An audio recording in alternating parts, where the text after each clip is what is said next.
Kaya pala, pag bumili ka ng manok, ang bigat-bigat sa kiluhan. Yan pala ginagawa nila.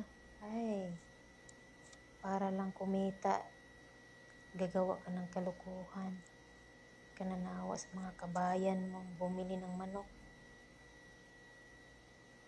Kaya pala nung bumili kami, pagdating sa bahay, niluto mo na, lumiit na. Yan pala, iniindiksyonan lang pala ng tubig.